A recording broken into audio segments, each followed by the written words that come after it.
غزہ اور لبنان پر حملے قابل مذمت ہیں۔ یہ اسرائیل کے جرائم پر اس کے احتساب کا وقت ہے۔ وزیر اعظم شہباز شریف کا سلامتی کونسل کے مباحثے میں خطاب، کہا جموں و کشمیر کا تنازع عالمی امن و سلامتی کے لیے خطرہ ہے۔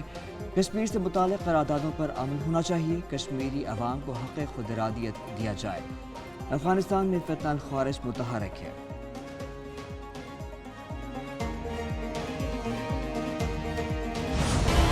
پاکستانی معیشت کے لیے اچھی خبر، آئی ایم ایف کا $7 ارب قرض پروگرام منظور۔ I M F executive board نے پاکستان کے لیے مرحلہ وار بیل آؤٹ پیکج کی منظوری دے دی۔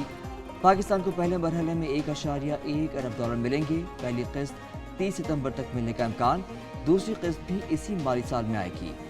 ذرائع وزارت خزانہ کے مطابق آئی ایم ایف کا قرض 5% شرح سود سے کم پر ملا۔ قرض پروگرام کی مدت 3 سال 1 ماہ ہوگی۔ قرض پروگرام منظور ہونے سے پاکستان پر بیرونی ادائیوں کا دباؤ ختم ہوگا۔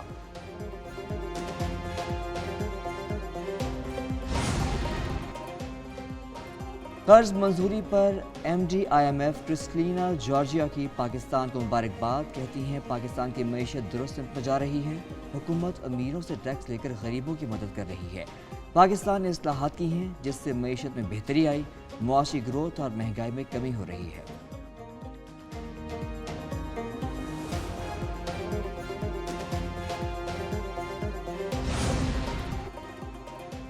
وزیر اعظم کا $7 ارب کے آئی ایم ایف پیکج کی منظوری پر اظہار اطمینان۔ شہباز شریف کہتے ہیں معاشی اصلاحات کا نفاذ تیزی سے جاری ہے۔ پاکستان کے معاشی استحکام کے بعد ترقی کے اہداف کے حصول کے لیے محنت جاری رکھیں گے۔ کاروباری سرگرمیوں اور سرمایہ کاری میں اضافہ معاشی ٹیم کی محنت کا ثبوت ہے۔ نائب وزیر اعظم، وزیر خزانہ، آرمی چیف اور دیگر حکام کی کوششوں کے شکریہ ادا کیا۔ محنت جاری رہی تو یہ پاکستان کا آخری آئی ایم ایف پروگرام ہوگا۔ اقوام متحدہ کی جنرل اسمبلی کا اجلاس، وزیر اعظم نیو یارک میں موجود، شہباز شریف کی عالمی رہنماؤں سے ملاقاتوں کا سلسلہ بھی جاری۔ وزیر اعظم شہباز شریف اور سیکرٹری جنرل اقوام متحدہ اینٹونیو گیوتریس کی ملاقات۔ وزیر اعظم کا فلسطینیوں کے خلاف اسرائیل کی نسل کشی مہم کی شدید مذمت، فوری اور غیر مشروع جنگ بندی کا مطالبہ۔ مقبوضہ کشمیر میں بھارت کی جارحانہ کارروائیوں پر شدید تشویش کا اظہار بھی کیا۔ وزیر اعظم بنگلہ دیش کی رکنیتی گولڈن جوبلی تقریب میں بھی شریک۔ ترکی، کویت، مالدیپ کے حکمرانوں کی بھی ملاقاتیں۔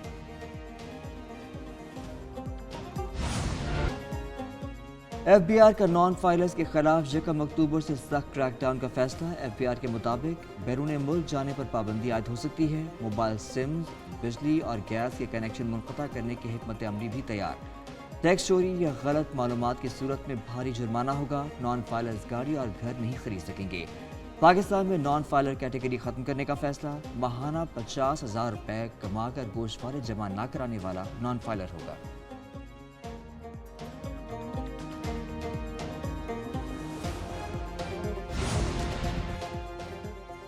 بانی پی ٹی آئی جسٹس منصور علی شاہ کو کیوں فیض حمید بنانا چاہتے ہیں؟ ان کے کہنے سے کوئی چیف جسٹس نہیں بنے گا۔ جسٹس منصور پر اپنی پسندیدگی کی چھاپ نہ لگائیں، وہ اپنی استعداد، استحقاق اور میرٹ پر چیف جسٹس بنیں گے۔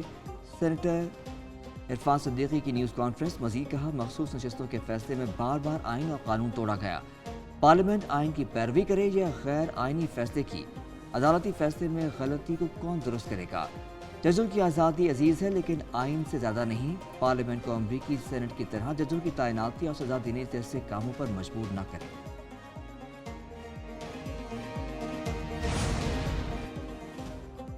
اگلے چیف جسٹس کی تعیناتی کا اعلان کیا جائے۔ جسٹس منصور علی شاہ کی مکمل حمایت کرتے ہیں۔ بانی پی ٹی آئی کی جیل میں صحافیوں سے گفتگو، کہا حکومت عدلیہ کو تباہ کرنے پر تلی ہے، یہ چاہتے ہیں جج بھی تابع ہو جائیں۔ الیکشن فراڈ چھپانے کے لیے انہیں اپنے جج چاہیے۔ آئینی عدالت کا مقصد سپریم کورٹ کے چیف جسٹس کی طاقت ختم کرنا ہے۔ ادھر احتساب عدالت میں 190 ملین پاؤنڈ کیس کی سماعت، بشرا بی بی کا وکیل پیش نہ ہوا۔ گواہ پر جرا کے لیے 27 ستمبر کو آخری موقع دیا گیا۔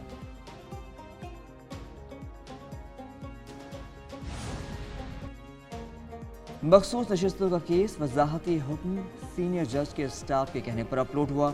چیف جسٹس کے 9 سوالات پر رجسٹرار سپریم کورٹ کا جواب۔ ذرائع رجسٹرار آفس کے مطابق وضاحت کے لیے 8 جج کسی چیمبر میں اکٹھے نہیں ہوئے۔ الیکشن کمیشن اور پی ٹی آئی کی درخواستوں پر کوئی کاز لسٹ جاری نہیں ہوئی۔ سپریم کورٹ کی کسی کمرہ عدالت میں ان درخواستوں پر سماعت نہیں ہوئی۔ وضاحت ویب سائٹ پر اپلوڈ ہونے سے پہلے فائل رجسٹرار آفس کو نہیں بھجوائی گئی۔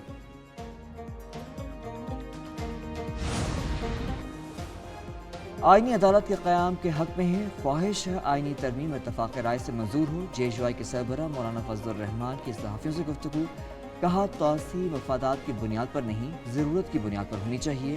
وزیر اعظم شہباز شریف نے صرف اتنا کہا کہ ان کی حمایت کی جائے، وہ کسی شخص کے لیے ترمیم کے حق میں نہیں۔ افتخار چودھری کے لیے سب نے جدوجہد کی، لیکن اس نے سب کا جو حشر کیا وہ سامنے ہے۔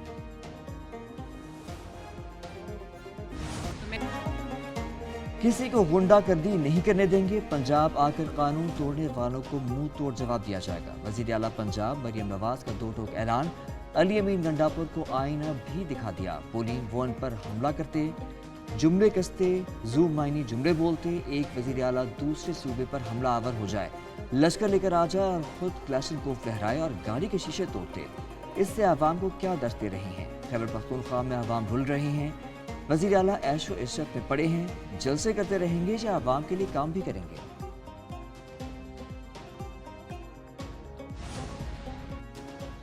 پنجاب میں جلسہ دہشت گردی ہے تو کرتے رہیں گے، مشیر اطلاعات خیبر پختونخوا بیرسٹر سیف کا وزیر اعلیٰ پنجاب کے بیان پر رد عمل، کہا جلسہ جمہوری حق، NOC دینا حکومت کی ذمہ داری ہے، دہشت گردی جلسہ کرنا نہیں، ماڈل ٹاؤن میں گولیاں چلانا ہے۔ گنڈاپور پھر پنجاب آ رہی ہیں، مقدمات کی پرواہ نہیں ہے۔ ادھر وزیر اطلاعات پنجاب بسمہ بخاری کہتی ہیں بیرسٹر سیف اور مزمل اسلم کو خاتون لیڈر کے متعلق غلیظ باتیں کرتے شرم نہیں آتی۔ KP میں لوگ مہنگائی، بے روزگاری اور دہشت گردی سے پریشان ہیں۔ مسلم لیگ نون کے صدر نواز شریف اور وزیر اعلیٰ پنجاب مریم نواز سے چینی سفیر کی ملاقات، ٹیکنالوجی، کاروبار اور سرمایہ کاری میں تعلقات بڑھانے پر بات چیت۔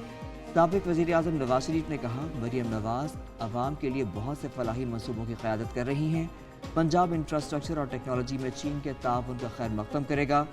سفیر نے کہا نون لیگ کے ادوار میں پاک چین دوستی میں پیش رفت ہوئی۔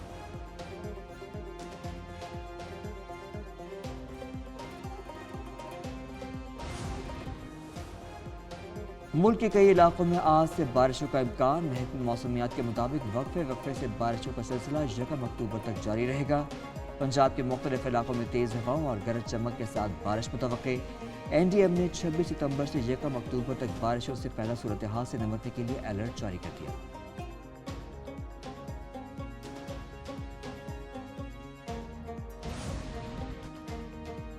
برطانوی دارالحکومت میں دنیا کا سب سے بڑا ہلال فوڈ فیسٹیول، لندن میں 9ویں ہلال فوڈ فیسٹیول کی بھرپور تیاریاں۔ فوڈ فیسٹیول لندن کے اسٹیڈیم میں 28 اور 29 ستمبر کو سجایا جائے گا۔ برطانیہ بھر سے شہریوں اور بڑی تعداد میں سیاحوں کی شرکت متوقع ہے۔